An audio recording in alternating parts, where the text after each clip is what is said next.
Welcome back to our channel. So today we're going to be reading SpongeBob SquarePants Who Bob What Pants. Good morning, Gary, sang SpongeBob. Isn't life great, he asked, picking up Gary and hugging him a little too tightly. Gary let out a loud growl. Later on his way out, SpongeBob bumped into his best friend Patrick. Oh, hey, Patrick. How goes it? SpongeBob asked. Great, until you showed up, muttered Patrick. That was a cake for my mom's birthday, he continued, pointing to his chocolate-covered belly. Thanks a lot. Now please just go away. Slam. SpongeBob frowned and walked away. Next he visited his good friend Squidward. But Squidward just slammed the door in SpongeBob's face. SpongeBob felt even worse than he had before. He knew Sandy would be happy to see him. But as he walked into her tree dome, he tripped and splashed the water from his helmet all over her brand new robot. Sandy's face turned red with anger. Just go, she snarled. There was only one hope left, the Krusty Krab. But as he entered the kitchen, SpongeBob slid across the floor and knocked Mr. Krabs and his crisp dollar bills right into the fryer. If I were you, lad, I'd just get far away from me as possible, Mr. Krabs barked. Miserable, SpongeBob decided it was time to leave Bikini Bottom. Forever. Goodbye, Bikini Bottom, SpongeBob called out. Goodbye, life as I know it. After miles of walking, SpongeBob found himself in an unfamiliar place. There were new sounds and scary creatures. It was dark, and suddenly SpongeBob heard a loud noise. Afraid, he ran away as fast as he could.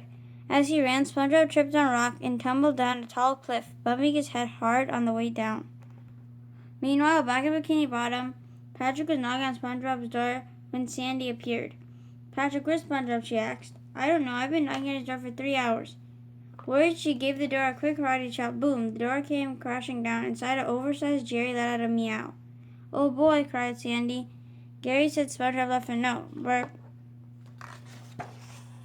To whom it may concern. If you found this letter, that means Gary's food bowl is empty, and that it needs to be refilled. It also means it's been approximately 1 year since I split town, and no one's noticed till now. No one needs to worry. I won't bother anyone again. Sincerely, SpongeBob. He's gone. I shouldn't have yelled at SpongeBob, Sandy lamented. I must have made him feel really bad. Me too, said Patrick. We have to find him, said Sandy. Come on, let's start searching. Sandy and Patrick checked the Krusty Krab. SpongeBob wasn't there, but there was lots of hungry customers who wanted their Krabby Patties. Mr. Krabs was really worried. He knew that the Krusty Krab couldn't survive without SpongeBob. I'm nothing without my number one fry cook, said Mr. Krabs. Squidward, I'm ordering you to find him. If you don't, you'll be out of your job forever. If you do find him, this jewel-encrusted egg will be yours to keep. A jewel-encrusted egg, asked Squidward, looking longingly at the egg. My collection will be finally complete. I'm on my way, sir. Back at the unfamiliar seas, SpongeBob finally opened his eyes and rubbed the large bump on his head. Then he noticed 2 fish kneeling down, looking at a pile of SquarePants. He went over to say hello. Oh, hello. We were just admiring your clothes, the fish told him. These are your brown pants, aren't they? The fish asked, showing him a pile of brown pants. I can't remember. I don't even know my name, said SpongeBob. All I know is that I hit my head and woke up here. That's too bad. Let's call you Cheesehead Brown Pants.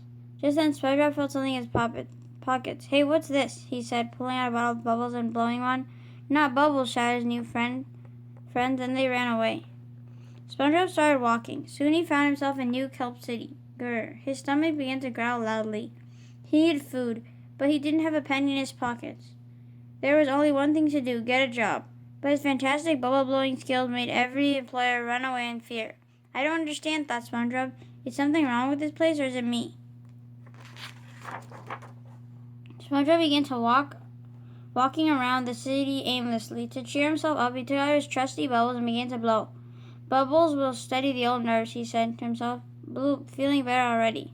Just then, out of the dark shadows came a group of scary-looking fish. They were big, they were mean, and they didn't want Bubbles on their turf. They called themselves the Bubble Poppin' Boys. They tried to catch SpongeBob, so he ran away as fast as he could.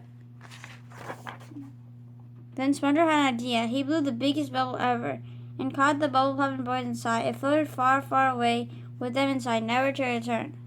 Citizens of New Kelp City flooded the streets with bubbles in celebration. Thank you, Jesus Brown Pants, the mayor said to SpongeBob. You have restored bubble blowing to the streets. I appoint you the new mayor. Meanwhile, Sandy, Squidward, and Patrick continued their search. There he is, exclaimed Sandy. on the cover of that newspaper. He's mayor of New Kelp City. We gotta get there quick. When Sandy, Patrick, and Scooter got there, they were shocked by what they saw and heard. Citizens of New Kelp City, announced SpongeBob over a microphone. I'm not exactly sure what my mayor is, but as long as I'm wearing this hat, it will always be safe to blow bubbles in New Kelp City, or my name isn't Cheesehead Brown Pants. Cheesehead Brown Pants, asked Sandy. Who are you, asked SpongeBob. We're all your best friends, said Patrick. Sorry, all I know is hitting my head, blowing some bubbles, and now poof, I'm the mayor. You must have lost your memory when you hit your head, said Sandy. Come back to Bikini Bottom with us. We're all really sorry we yelled at you, buddy. I'm sorry, replied SpongeBob. I can't leave. I'm very late for an important meeting. With that, SpongeBob hopped in the mayor's limousine, which was waiting for him. Good thing Squidward was in the driver's seat. Just to stand there, he called to Sandy and Patrick, get in. And off they rode, back to Bikini Bottom. Stop frying up the patties, yelled Mr. Krabs cheerfully when he saw SpongeBob coming through the door. I was a fry cook before, asked SpongeBob, unimpressed.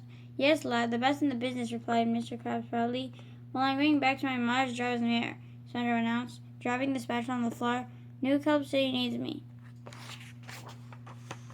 Mr. Krabs, cried Squidward with delight, I brought back the #1 fry cook. You gotta pay up. All right, a deal's a deal, said Mr. Krabs grumpily, handing the gold egg to Squidward. As Squidward dropped to the door, standing in his prized position, he tripped on the spatula SpongeBob had dropped. His precious egg had been soaring through the air and hit SpongeBob smack on the top of his head.